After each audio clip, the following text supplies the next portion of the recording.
Why is it that music is so therapeutic?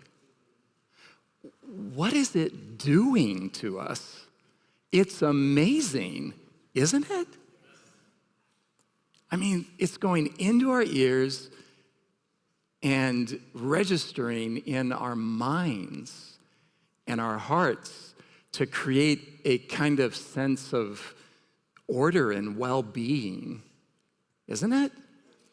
I think the reason music is so extremely powerful is for a reason that maybe, I don't know, maybe this is too technical, but I'm just gonna give you my definition of music that I wish was in the dictionary, but it's not.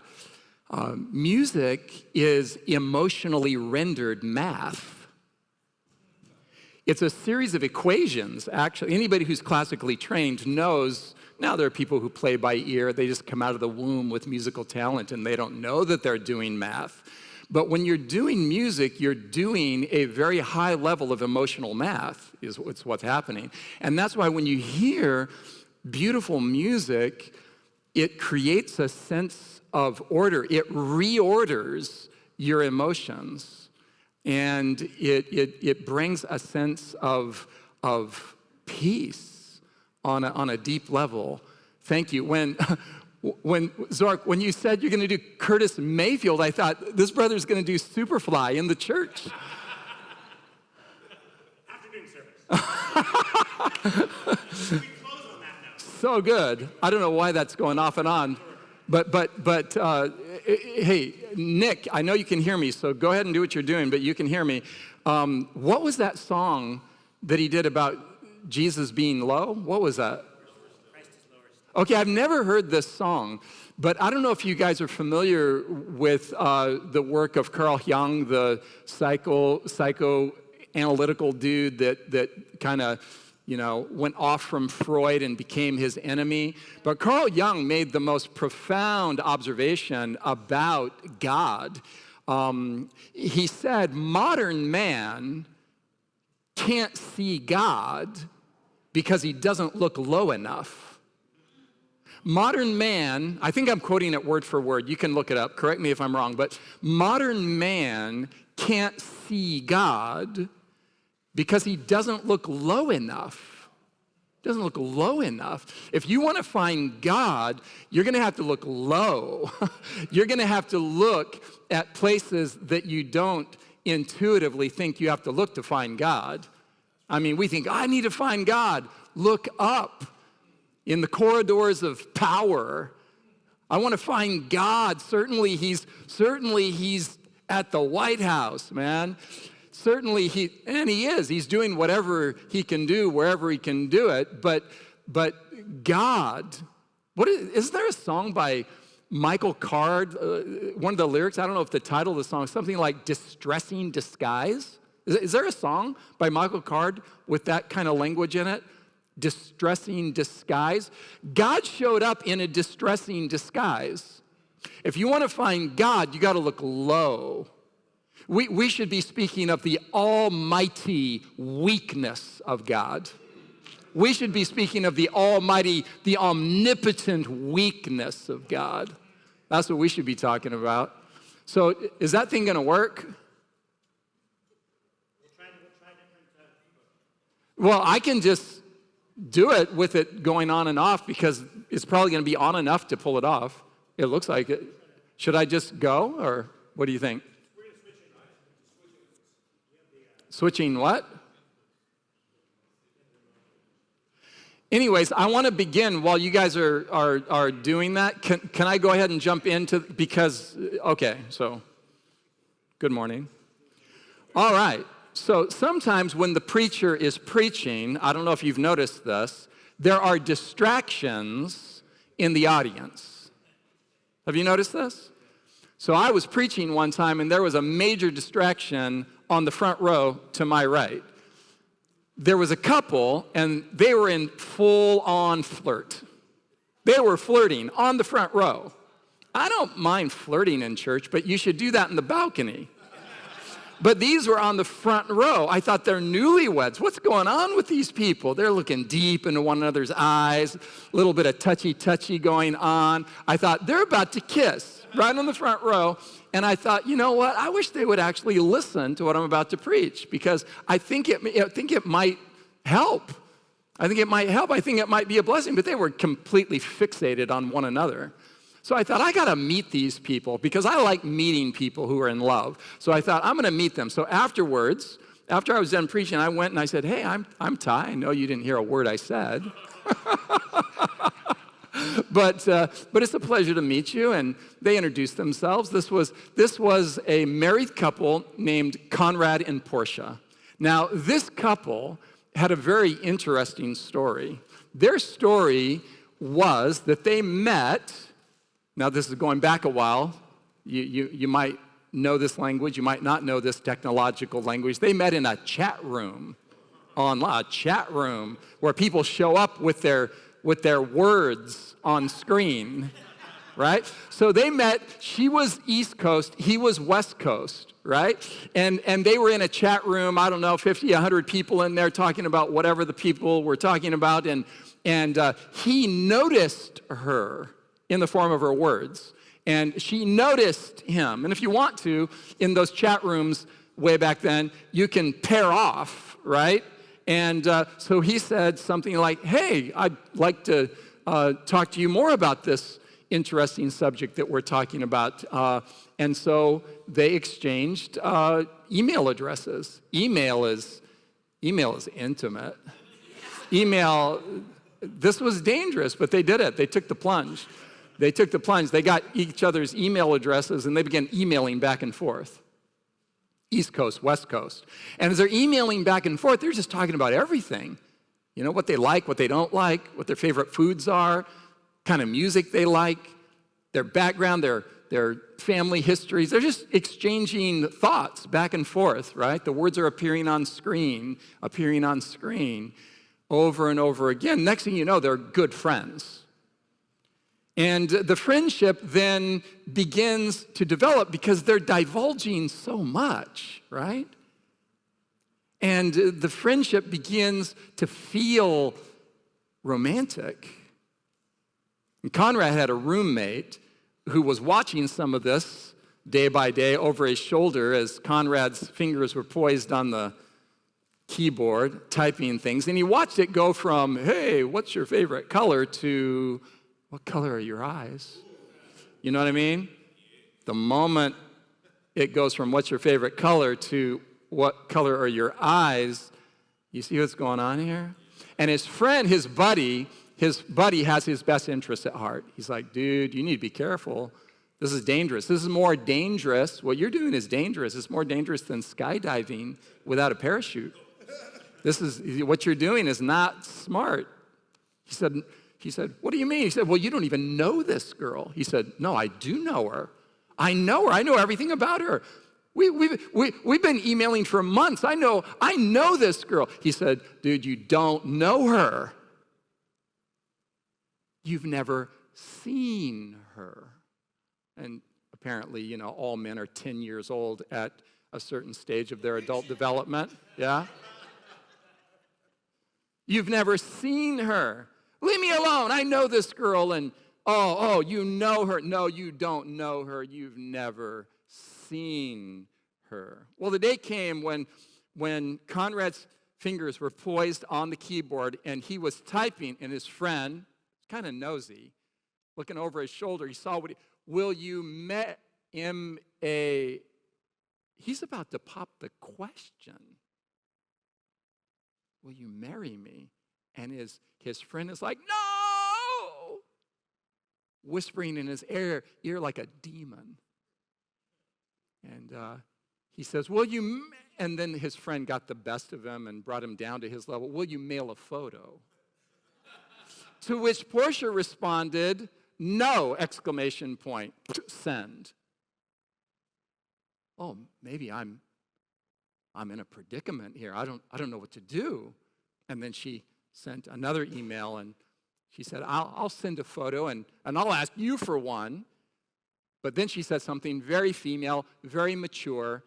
very out of any male's stratosphere at this point. She said, I want to be sure that you love me for who I am. Everybody say, aw, aw. None of the men said, aw. Men say, aw. Okay. I want to know if you can love me for who I am, and then I'll send a photo, and you'll send one too. Well, it turns out that here they are, sitting on the front row. They're married for a few years, deeply in love. Apparently, they did exchange photos, and they liked what they saw, and the rest is history. But I want to explore with you what was happening with them.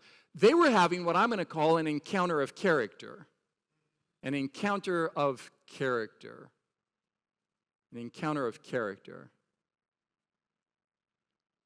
Can you fall in love with someone without ever seeing them? I mean, what's the deepest level on which you can actually encounter a person? What color are your eyes? Or what's going on in your head? What do you think? How do you feel? What's going on deep inside of you? They were encountering one another at the character level. This is fascinating. Peter understood this in a more beautiful sense than even the story of Conrad and Portia. The last verse of 1 Peter 1 says, this is the message of the gospel that was preached to you. So the topic that Peter is processing in this chapter is the gospel. That's the punchline, last verse. What we're here for is to explore the gospel. So this is on theme for us. And Peter says, this is the gospel I've been talking to you about in the previous verses. Look what's going on in the previous verses. Look at verse 8. Though you have never seen him, that's God, you've never what? You've never seen him. You've never seen him, yet you love him? You've never seen God, but you love him? Look at what Peter is telling us. Now check this out. At present, you trust him. Now he's added trust to love as a psychological dynamic, as an emotional dynamic. You've never seen God, but you love him, and at present you trust him without being able to see him. And even now, he brings you a joy that words cannot express, and which has in it a hint of the glories of heaven. This is profound. This is amazing. So Peter says that we encounter God in the here and now without seeing him. And we encounter him on what level? We encounter his love. And we begin to love him back. Watch this. And love generates trust. You know this on the human level, right? This is the way it works. Love generates trust. And then he says, and this love and this trust, right? This generates a joy that he says is inexpressible, an inexpressible joy. And he says this experience of love, trust, and joy, watch it, is a hint of heaven's glory. It's a hint. You know what a hint is, right? Like a hint, is a hint of truffle in your pasta sauce. It's a taste on the tip of your tongue. You're like, what is that? What is that? I think that's truffle. I hope it's not cardamom. So, a hint of the glories of heaven. This is profound, what Peter is teaching us here. The love that you sometimes feel in a passing moment, a hint, is a hint of what every moment of eternity will be like. Now, you know something about human psychology at present. And what you know, you've heard this, no doubt. Have you heard somebody say, we're only using 80%, 90% of our psychological, our intellectual, our rational capacity. You've heard this, right? We're like basically on balance stupid. This is due to the fact that we as human beings now operate with a fractured consciousness. Now, we don't have time to get into this, but the fact is you have something now that is called a subconscious. You have a conscious mind, you have a subconscious mind. And humans were created by God as integrated beings with total consciousness.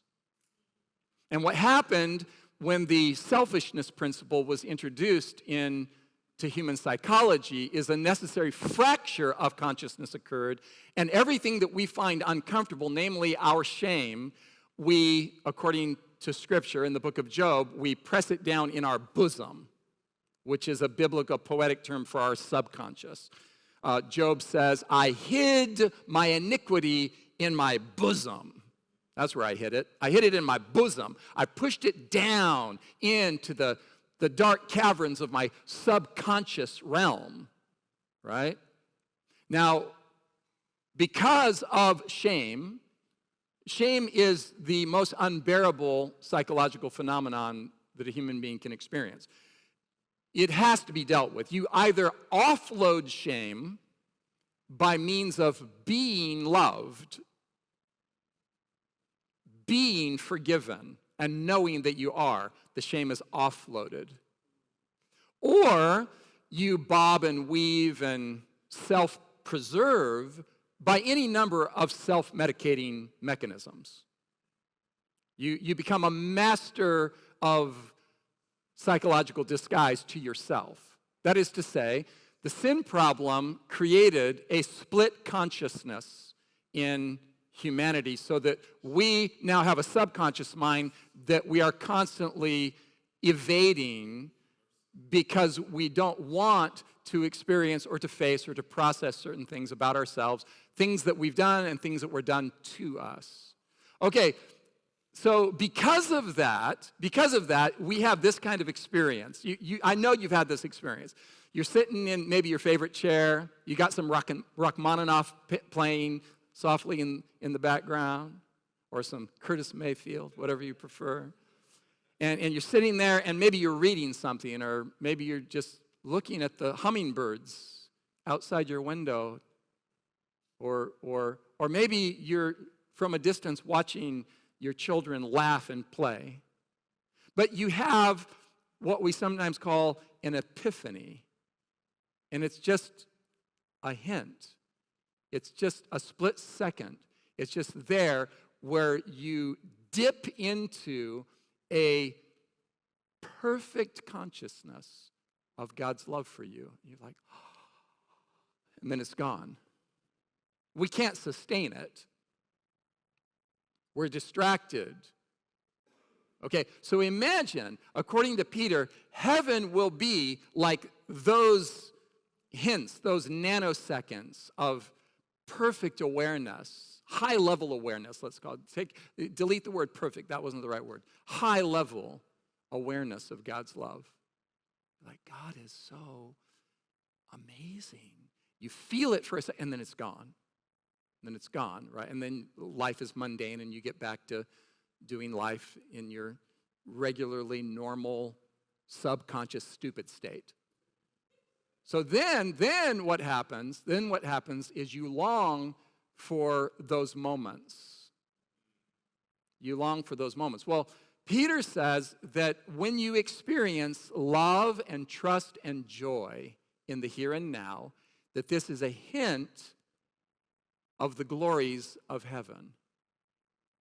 So heaven is going to be something like nonstop, unbroken sense of perfect awareness of God's love with no shame in between as a barrier to block that perception. Okay, so this is very interesting. I want you to notice a few things. Number one is, in the whole chapter, Peter, actually all of the apostles, there's only one time in the New Testament and a few times in the Old Testament where a prophet explores what we call heaven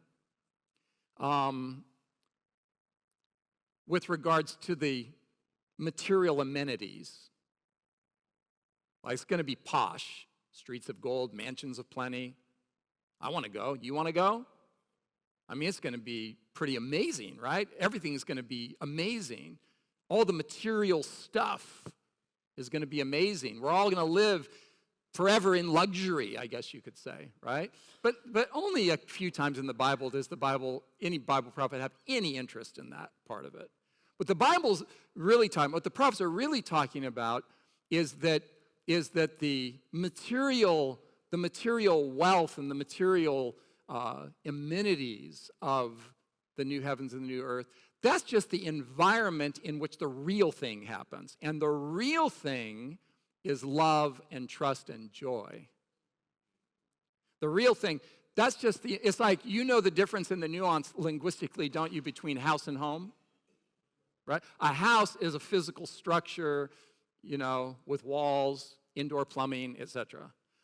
What is a home? Well, a home is that same exact premises where people are laughing, where people are loving, where people are spending time together, where people are eating together, where people are enjoying one another's company. Now it's a home, right? So the new heavens and the new earth, that's just the physical environment in which the real thing will be happening, and the real thing is what the prophets talk about most, and that's what Peter's talking about. Well, check this out. There's something going on, though. I don't know if you're familiar with Abraham Joshua Heschel, but you should immediately order all his books, whether you read them or not, just so you have them, so that when you have opportunity, even if you only read a fraction of, you should own them all. If you have money for pizza, you have money for Heschel books, and you should have all of them in your possession so that you can read them all or read them occasionally, and even if you only read a little bit, you will be edified at an extremely deep level. Now watch this. Heschel says the absence of God is a necessary illusion. Now what he means by this is something very profound. You remember, we exist with fractured consciousness, and our shame necessitates an illusion of God's absence. And what Heschel's getting at here is a deep and beautiful Hebrew concept. And the Hebrew concept, the Hebrew people look at the creation account in Genesis 1 and 2, and they say that something's going on here that they call zimzum. There actually should be a T in front of each of the Z's, but just phonetically to pronounce it, zimzum. The Hebrew people looked at the creation account and they said, zimzum is happening here. And what they meant by zimzum is that God necessarily contracts. He created the world, the physical environment, then he created the man and the woman, he created humans, and then God necessarily backed up. Why did he necessarily back up? Well, because God is so big, in quote marks, which is to say, so awesome, so majestic, so astounding, that the more obvious God is, the less free we are. Do you understand what I'm saying here? The more obvious God is, the less free we are. Some people say silly things like this. They say, oh, well, I'm an atheist. If God existed, why doesn't he just show up and say, here I am? And I say, you don't want that. You're like, no, you don't want that. Well, why doesn't God just appear as tall as the Empire State Building and flex? Well, because everybody would be on their faces, and we'd have a mass baptism. The whole world would get baptized if God were to show up in all his awesome majesty, because he would overwhelm our senses if God were to show up. So God, gentleman that he is giving space for our autonomy. The whole world would get baptized, but watch this. The whole world would get baptized, and yet the question would remain, does anybody love God? You know this, don't you, that you can get baptized and not love God? You know that you can occupy pews and not know and love God? You know that you can be an intellectual believer and an emotional atheist simultaneously? You know this, right? So here's the thing. The whole world would say, oh, yeah, we believe in you now. Ah! Don't hurt me. So God's absence is a necessary illusion. Zimzum is what could be referred to in less technical terms as the free space between, or the space factor. It's necessary in every relationship. On the human level, you know this, right? To the degree, if you're married or you have a boyfriend or a girlfriend or you have children and they're growing up, or you have a business partner, or if you have a friend, okay, you know this. To the degree that you lean in with pressure, control, manipulation, they will automatically lean out of the relationship. The fastest way to ruin any relationship is to try to control someone. You know this is true, right? You want to ruin your marriage? Keep giving orders. Keep saying what ought to be and had better be, and start talking like that, and you will ruin your marriage, and you won't even know what happened. The next thing you know, you'll be in a predicament where your person is saying, I just don't feel it anymore. And they haven't even tracked with the emotional implosion. They don't even know why. They just know that they can't handle your efforts to continually micromanage them. So there's necessarily a space between in order for autonomy to exist. In our relationship with God, think this through for a minute. I got all this basically from the book Steps to Christ in the chapter What to Do with Doubt. You know that chapter? Okay, so I'm going to summarize that chapter. There must be plausible deniability in order for anybody to love God. You have to be able to say no in order for your yes to mean anything. Isn't that true? You have to be able to say, I don't believe in God, in order to believe in God. You have to be able. Now, if the case was airtight, if God were to do kung fu apologetics on us and prove his existence beyond all shadow of a doubt, okay, you've persuaded me. I believe you do exist. Again, the question would remain, does anybody love God?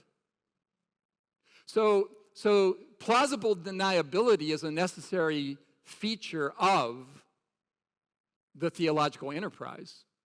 People have to be able to be atheists in order to be believers, which means there needs to be enough space for someone to hang their doubts, for someone to I think I can reason this doubt through. If I don't want to believe in God, God is essentially saying, well, you don't have to. You don't have to.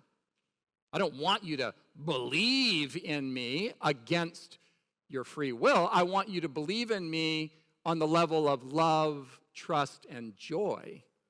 And so there needs to be space between. And the beauty of the space between, the beauty of Zimzum, is that you can voluntarily cross the space between. And that's what the preacher's job is. The preacher's job is to create an environment in which people voluntarily move toward Jesus, which means you need to, as fast as possible, weed out all manipulation techniques from your preaching. You really need to figure out a way to weed out all pressure techniques. And you need to move more in the direction of creating an environment that elicits a voluntary response at the level of love, trust, and joy. Now watch this. Heschel goes on and he says, it is a fact of profound significance that we sense more than we can say. Isn't that true? We say sometimes, how do I explain this to you? I'm feeling something, I'm sensing something, but I can't really find the words for it. I mean, the English language is like 600,000 words, approximately, and the average American has a vocabulary of 10,000. So we have a problem. There are things we don't even have words for, right? So he says, there are things that we sense that we can't say. So I love this. All statements about God are understatements. All statements about God are understatements. Now, what I get out of this, among other things, is that I'm just going to say it. I know you're all pastors, and some of you, this is going to sting for a minute. You're not going to like this for just a minute, and maybe I can build a case for it today. Apologetics is a failed enterprise.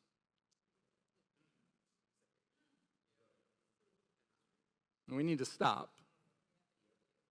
It doesn't produce what we think it's producing. Actually, we get high on it. We're the ones that are benefiting from our efforts to prove things to people beyond all shadow of a doubt and to bring them into intellectual submission. It's a drug that we use in order to feel like we're pastors, to feel like we're preachers, to feel like we're evangelists. It's not working. It never did work, actually. It never did work. It's a product of the Enlightenment.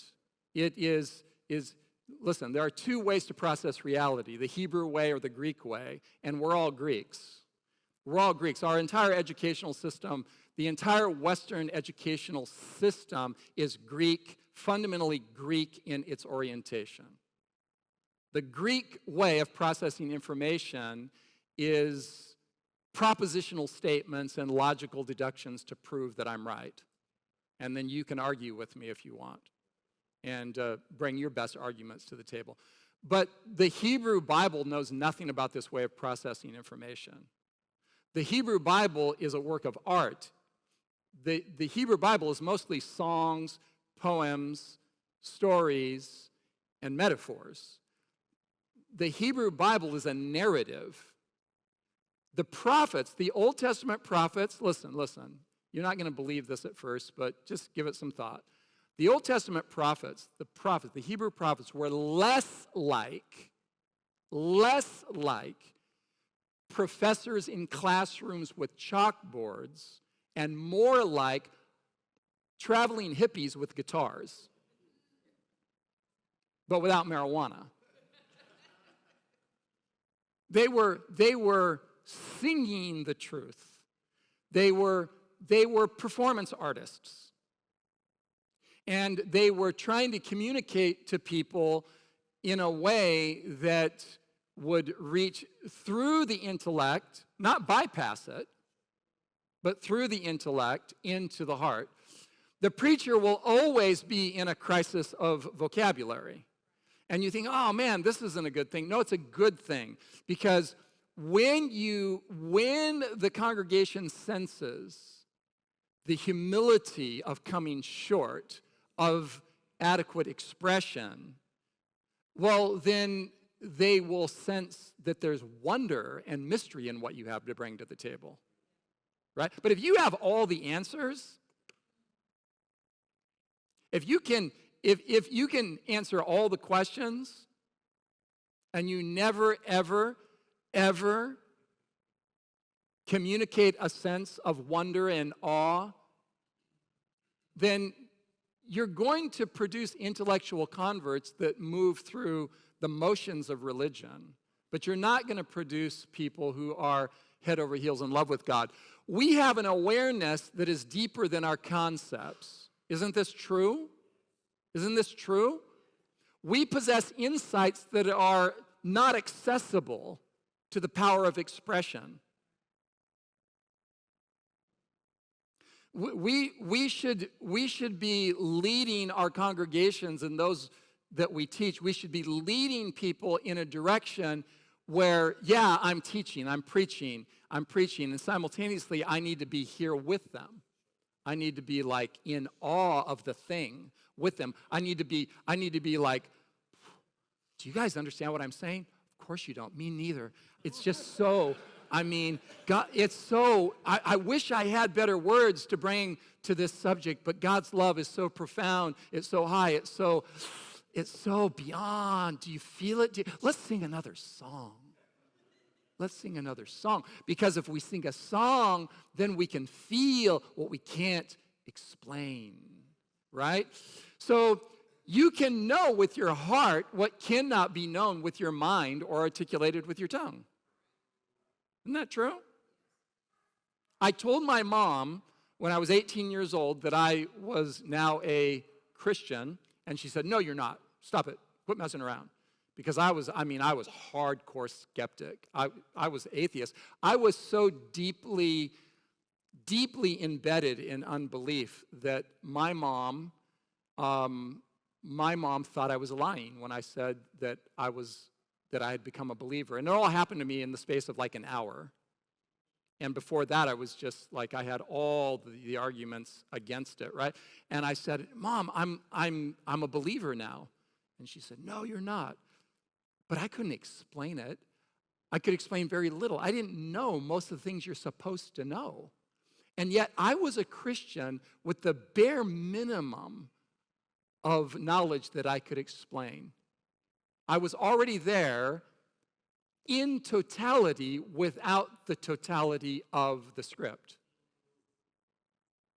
So this is what's going on with us. Now, this is where Paul, he says, listen, we need to comprehend with all saints the width and length and depth and height. Apparently, God's character, God's love is multidimensional. And to know the love of Christ, and then he throws this in, which passes knowledge, that you might be filled with all the fullness of God.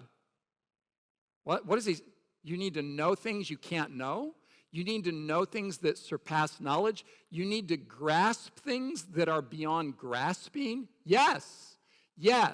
There are things. Now you can know physics, math, you can know biology by merely accumulating facts and memorizing them. You can't know God by the accumulation of data purely. No, you need to know God with more than the intellect. If you don't know God with more than your apologetic arguments, then you don't actually know God. There is a way of knowing that is unknowing. There is a way of knowing. Paul says it this way. He says, knowledge puffs up, but love edifies. And anyone who thinks he knows anything knows nothing yet as he ought to know. But anyone who loves God is known by him. Right? So love is the highest form of knowing. Love is the highest form of knowing. And you can love God without being able to articulate, because you're experiencing, what did Peter say? Love, trust, and joy. Love, trust, and joy. Now watch this. We preachers, I'm not accusing you of anything. I don't know who you are. I don't know what your ministry looks like at this moment. We're all in process. I'm talking to myself mostly. Listen, we preachers specialize in theoretical ideas toward persuasion. This is our shtick. This is what we do, right? Just look at your evangelistic series. Look at your sermonic calendar. Look at the endeavor as you have been attempting it. Okay, now, we specialize in theoretical ideas toward persuasion. I'm going to suggest something for your consideration as a paradigm shift. We should specialize in beauty toward attraction. Let me back up here. We specialize in theoretical ideas toward persuasion. Let me explain this to you, and I have 16 points. No, on second thought, 22. 22 points. And when I'm done with these there's 26 points. And when I'm done with these 32 points, you will be persuaded. This is a failed enterprise. It doesn't work, and we have the data, which I'm going to show you in the next session, to prove that it doesn't work. It doesn't work, it's a failed mission, and we need to be cured of it. We need to be healed of this approach. We specialize in theoretical ideas towards persuasion, and we should be specializing in beauty toward attraction. This is what we should be specializing in. Think about it like this. Love is a personal matter, isn't it? What did Peter say that is the hint of heaven? Love, trust, and joy. Okay, love is a personal matter. There are things the preacher can never fully explain, but, ... Well, what's after the ellipses here? There are things the preacher can never fully explain, but the preacher's job is to continually try to articulate the beauty of God's character and humbly come short of it. But you don't humbly come short of your apologetics. You're very good at it. You just pull this off with precision. And you're just blown away that everybody doesn't come because you're so good at it. Right? So there are things the preacher can never fully explain, but the attempt needs to be made in the direction of beauty. There are things the parishioner can only know from the inside. And check this out. There are things each person alone can know about God, but, and this is where the cross-pollination occurs, the local church needs to be developing, in my opinion, more cross-pollination forum so that you can articulate to me what you know of God, because I can never know God from your perspective. Because everything is subjective. You are the sum total of all the experiences you've ever had, right? Right this moment, you are the sum total of all the experiences you've ever had. And the sum total of all the experiences that you've ever had has created a kind of psychological lens through which you interpret reality. So when you read Scripture and when you pray and when you sing, nobody is ever processing. You may think when you're preaching, everybody is understanding what I'm saying it exactly the way I'm saying it and the way that I intend for it to be understood. It's not happening. It's not happening. Nobody in the congregation is on the same page with you. Now, they are getting things from what you're saying that they are reconfiguring through their own lens, but they do have a lens. Make no mistake about it. Now, you can have someone else mow your lawn for you, unless you live in New York and you don't have a lawn. You can have somebody else fix your car for you. I remember when my wife and I got married, she said, blah, blah, blah, you need to change the oil on our car. I was like, change the oil on our car? I'm not changing the oil on our car. There's a place called Jiffy Lube. I'm not changing the oil on our car. She said, are you a man? I said, I'm a man, and I'm not changing the oil on our car. I'm going to Jiffy Lube. You can pay somebody to change that oil. Why would you spend any time? Okay, you can have somebody cook your dinner for you. But listen. You cannot, however, have someone else fall in love for you. You can't. The preacher's job is that of matchmaker. The preacher's job is that of matchmaker, like the mode in which Peter is operating. When Peter says, hey, what I'm trying to explain to you is the gospel, and the whole point here is to stimulate love and trust and joy inside of you because God is worthy of your attention. Preaching is art, not argument. Now, I'm not saying that it isn't argument in the way we're often doing it. I'm speaking of what I would regard as the ideal. Preaching is art, not argument. The goal is to cast a vision of the character of God. Because nobody can fall in love for another person, right? The best you can do is say, hey, I know this guy, I know this God who is just breathtaking. Let me take a stab at describing to you. Okay, so the most significant thing you can ever experience as a human is to fall in love. You know this, right? Does anybody here have a puppy? Is anybody married? You have a girlfriend? You have a boyfriend?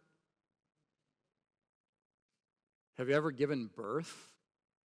Do you know what it's like to fall in love?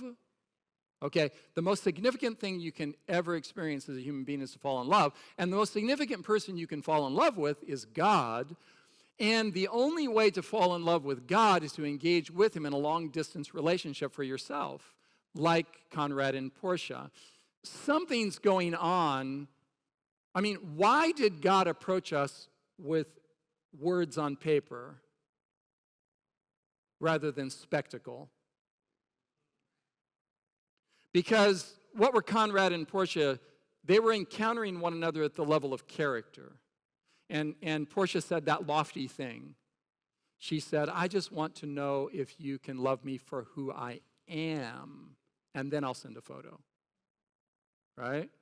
I want to know if you love me, the person that I am, at the character level. If you like God's heart here and now, you will like him when you finally meet him face to face. You'll be like, whoa, the face matches the love and the trust and the joy, but it's not about the face.